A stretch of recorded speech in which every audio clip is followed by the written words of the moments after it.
Hi friends, ಎಲ್ಲರೂ ಹೇಗಿರಾ? ಎಲ್ಲರೂ ಚೆನ್ನಾಗಿದ್ದೀರಾ ಅನ್ಕೋತೀನಿ. ನಾನು ಚೆನ್ನಾಗಿದ್ದೀನಿ ಫ್ರೆಂಡ್ಸ್. ನಾನಿಲ್ಲಿ ಸಿಂಪಲ್ಲಾಗಿ ಬೇಳೆ ಹಾಕ್ತಲೇ ಮೂಲಂಗಿ ಸಾಂಬಾರು ಮಾಡ್ತಾಯಿದ್ದೀನಿ ಫ್ರೆಂಡ್ಸ್. ಒಳ್ಳೆ ಬೆಸ್ಟ್ ಕಾಂಬಿನೇಷನು ಮುದ್ದೆಗೆ ಮತ್ತು ಬಿಸಿ ಬಿಸಿ ಅನ್ನಕ್ಕೆ ತುಂಬ ಚೆನ್ನಾಗಿರುತ್ತೆ. ಹೇಗೆ ಮಾಡೋದು ಅಂತ ತೋರಿಸ್ತೀನಿ ಬನ್ನಿ ಫ್ರೆಂಡ್ಸ್. ಅದಕ್ಕೂ ಮೊದಲು ನಾನು ಏನೇನು ತೊಗೊಂಡಿದ್ದೀನಿ ಮೂಲಂಗಿ ಸಾರು ಮಾಡೋದಕ್ಕೆ ಅಂತ ಹೇಳ್ಬಿಟ್ಟು ಹೇಳ್ಬಿಡ್ತೀನಿ ಬನ್ನಿ ಫ್ರೆಂಡ್ಸ್. ಮೊದಲಿಗೆ ನಾನಿಲ್ಲಿ ಮೂಲಂಗಿ ಮೇಲ್ಗಡೆ ಸಿಪ್ಪೆಲ್ಲ ತೆಗೆದುಬಿಟ್ಟು ಕಟ್ ಮಾಡಿ ತೊಳೆದು ಇಟ್ಕೊಂಡಿದ್ದೀನಿ ಫ್ರೆಂಡ್ಸ್. ಇಲ್ಲಿ ರುಬ್ಕೊಳ್ಳೋದಕ್ಕೆ ಕೊತ್ತಂಬರಿ ಸೊಪ್ಪು ಒಂದು ಹಿಡಿ ತೊಗೊಂಡಿದ್ದೀನಿ, ಒಂದು ನಾಟಿ ಟೊಮೊಟೊ ಕಟ್ ಮಾಡಿ ಇಟ್ಕೊಂಡಿದ್ದೀನಿ, ಒಂದು ಮೀಡಿಯಮ್ ಸೈಜು ಈರುಳ್ಳಿ ಕಟ್ ಮಾಡಿ ಇಟ್ಕೊಂಡಿದ್ದೀನಿ, ಒಂದು 3 ಟೇಬಲ್ ಸ್ಪೂನಷ್ಟು ಫ್ರೆಶ್ ಕಾಯಿ ತುರಿ ತೊಗೊಂಡಿದ್ದೀನಿ, ಒಂದಿಷ್ಟೇಷ್ಟು ಹುಣಸೆಹಣ್ಣು ತೊಗೊಂಡಿದ್ದೀನಿ. ಟೊಮೊಟೊ ಜಾಸ್ತಿ ತೊಗೊಂಡಿದ್ದೀನಿ, ಅದಕ್ಕೆ ಸ್ವಲ್ಪ ತೊಗೊಂಡಿದ್ದೀನಿ ಹುಣಸೆಹಣ್ಣು, ಮತ್ತು ಒಂದು ಬೆಳ್ಳುಳ್ಳಿ ಗೆಡ್ಡೆನ ಸೋಸ್ಕೊಂಡು ಇಟ್ಕೊಂಡಿದ್ದೀನಿ, 1 ಟೇಬಲ್ ಸ್ಪೂನ್ ಕಡಲೆ ತೊಗೊಂಡಿದ್ದೀನಿ. ಸಾಂಬಾರು ತಿಕ್ಕಾಗಿ ಬರುತ್ತೆ ಅಂತ ಹೇಳ್ಬಿಟ್ಟು ಕಡಲೆ ತೊಗೊಂಡಿದ್ದೀನಿ ಫ್ರೆಂಡ್ಸ್. ಮತ್ತು ಒಗ್ಗರಣೆಗೆ ಸ್ವಲ್ಪ ಈರುಳ್ಳಿ ಕಟ್ ಮಾಡ್ಕೊಂಡಿದ್ದೀನಿ, ಸ್ವಲ್ಪ ಕರ್ಬೇವಿನ ಸೊಪ್ಪು ತೊಗೊಂಡಿದ್ದೀನಿ, 1-2 ನಾಟಿ ಟೊಮೊಟೊ ಕಟ್ ಮಾಡಿ ಇಟ್ಕೊಂಡಿದ್ದೀನಿ. ಅದಕ್ಕೆ ಹುಣಸೆಹಣ್ಣು ಸ್ವಲ್ಪ ತೊಗೊಂಡಿದ್ದೀನಿ, ನಾನು ಹುಳಿ ಜಾಸ್ತಿ ಆಗುತ್ತೆ ಅಂತ ಹೇಳ್ಬಿಟ್ಟು. ಇಲ್ಲಿ ಸಾಂಬಾರು ಪುಡಿ 1.5 ಸ್ಪೂನು, ಖಾರದ ಪುಡಿ 1 ಸ್ಪೂನಷ್ಟು ತೊಗೊಂಡಿದ್ದೀನಿ ಫ್ರೆಂಡ್ಸ್. ರುಚಿಗೆ ತಕ್ಕಷ್ಟು ಉಪ್ಪು ಹಾಕ್ಕೊಂಡು ಆಮೇಲೆ ಮಾಡಬೇಕಾದ್ರೆ ತೋರಿಸ್ತೀನಿ ಬನ್ನಿ ಫ್ರೆಂಡ್ಸ್. ಇವಾಗ ಇದೆಲ್ಲ ನಾನು ಏನು ತೋರಿಸ್ತಿದ್ದೀನಲ್ಲ ಫ್ರೆಂಡ್ಸ್, ಇದನ್ನೆಲ್ಲ ನೈಸ್ ಪೇಸ್ಟ್ ಮಾಡ್ಕೊತೀನಿ, ರುಬ್ಕೊತೀನಿ ಫ್ರೆಂಡ್ಸ್, ಒಂದು ಜಾಗಕ್ಕೆ ಹಾಕ್ಕೊಂಡು.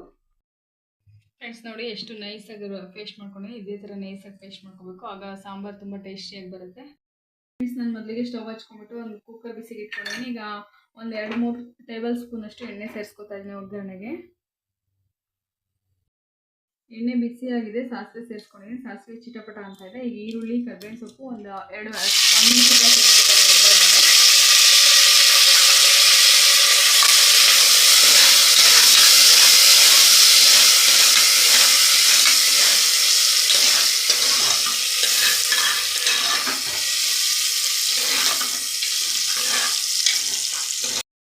ಈಗ ಈರುಳ್ಳಿ ಚೆನ್ನಾಗಿ ಫ್ರೈ ಆಗಿದೆ. ಈಗ ಕಟ್ ಮಾಡ್ಕೊಂಡಿರೋ ಮೂಲಂಗಿ ಸೇರಿಸ್ಕೊತಾ ಇದ್ದೀನಿ.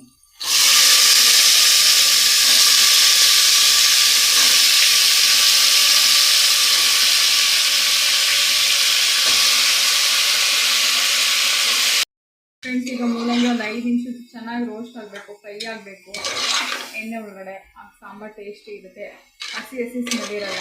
ಒಂದು 2 ನಿಮಿಷ 3 ನಿಮಿಷನಾದರೂ ಫ್ರೈ ಮಾಡ್ಕೋಬೇಕು ಎಣ್ಣೆ ಚೆನ್ನಾಗಿ. ಚೆನ್ನಾಗಿ ಫ್ರೈ ಆಗಿದೆ. ಈಗ ರುಬ್ಕೊಂಡಿರೋ ಮಸಾಲೆ ಸೇರಿಸ್ಕೊತಾ ಇದ್ದೀನಿ. ಈ ಮಸಾಲೆನೂ ಒಂದು 2 ನಿಮಿಷ ಫ್ರೈ ಮಾಡ್ಕೋಬೇಕು, ಹಸಿ ಸ್ಮೆಲ್ ಹೋಗಬೇಕು, ಆಗ ಸಾಂಬಾರು ಟೇಸ್ಟ್ ಚೆನ್ನಾಗಿರುತ್ತೆ.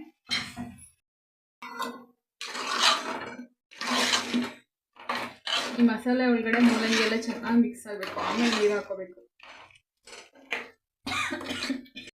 ಫ್ರೆಂಡ್ಸ್. ಮಸಾಲೆ ಕುದೀತಾ ಇದೆ ಈಗ ಚೆನ್ನಾಗಿ, ಇನ್ನೂ ನೀರು ಸೇರಿಸ್ಕೊಂಡಿಲ್ಲ ನಾನು. ಈ ರುಚಿಗೆ ಎಷ್ಟು ಬೇಕೋ ಅಷ್ಟು ಕಲ್ಲುಪ್ಪು ಸೇರಿಸ್ಕೊತಾ ಇದ್ದೀನಿ ಫ್ರೆಂಡ್ಸ್. ಕಟ್ ಮಾಡಿ ಇಟ್ಕೊಂಡಿರೋ 2 ನಾಟಿ ಟೊಮೊಟೊ ಸೇರಿಸ್ಕೊತಾ ಇದ್ದೀನಿ. ಒಂದು ಮಿಕ್ಸ್ ಕೊಟ್ಬಿಟ್ಟು ನೀರು ಸೇರಿಸ್ಕೊತೀನಿ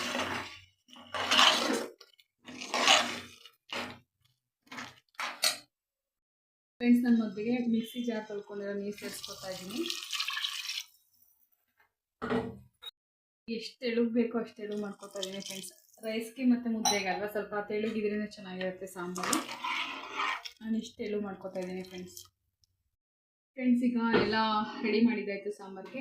ಈಗ ಒಂದು ಕುಕ್ಕರ್ ಕ್ಯಾಪ್ ಕ್ಲೋಸ್ ಮಾಡಿಬಿಟ್ಟು ಒಂದೇ ಒಂದು ವಿಸಿಲ್ ಹಾಕ್ಸ್ಕೊತೀನಿ ಫ್ರೆಂಡ್ಸ್. ಸಾಕು, ಒಂದು ವಿಸಿಲ್ಗೆ ಮೂಲಂಗಿ ಎಲ್ಲ ಬೆಂದೋಗುತ್ತೆ. ಒಂದು ವಿಸಿಲ್ ಹಾಕ್ಸ್ಕೊತೀನಿ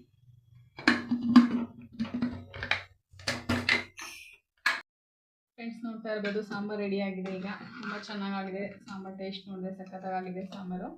ಈಗ ತಟ್ಟೆಗೆ ಇಟ್ಕೊಡ್ತೀನಿ ಬನ್ನಿ ಫ್ರೆಂಡ್ಸ್. ನೋಡಿದ್ರಲ್ಲ, ಬೇಳೆ ಆಗ್ತಲೇ ಮೂಲಂಗಿ ಸಾಂಬಾರು ಎಷ್ಟು ಚೆನ್ನಾಗಿ ಬಂದಿದೆ ಗಟ್ಟಿಗೆ ಅಂತ ಹೇಳ್ಬಿಟ್ಟು. ತೆಳು ಏನಾಗಿಲ್ಲ, ಮುದ್ದೆಗೆ ಅನ್ನಗೆ ಸೂಪರ್ ಕಾಂಬಿನೇಷನ್ ಫ್ರೆಂಡ್ಸ್. ನೀವು ಮಾಡ್ಕೊಳ್ಳಿ, ಟೇಸ್ಟ್ ಹೇಗಿತ್ತು ಅಂತ ಕಮೆಂಟ್ ಮಾಡಿ. ಫ್ಯಾಮಿಲಿ ಫ್ರೆಂಡ್ಸ್ಗೆಲ್ಲ ಶೇರ್ ಮಾಡಿ ಫ್ರೆಂಡ್ಸ್. ಲೈಕ್ ಮಾಡಿ, ಶೇರ್ ಮಾಡಿ, ಕಮೆಂಟ್ ಮಾಡಿ. ಹಾಗೆ ಈ ವಿಡಿಯೋ ನೋಡ್ತಾ ಇರೋ ಸಬ್ಸ್ಕ್ರೈಬ್ ಮಾಡ್ಕೊಂಡು ನೋಡಿ friends. Thank you friends. Bye friends.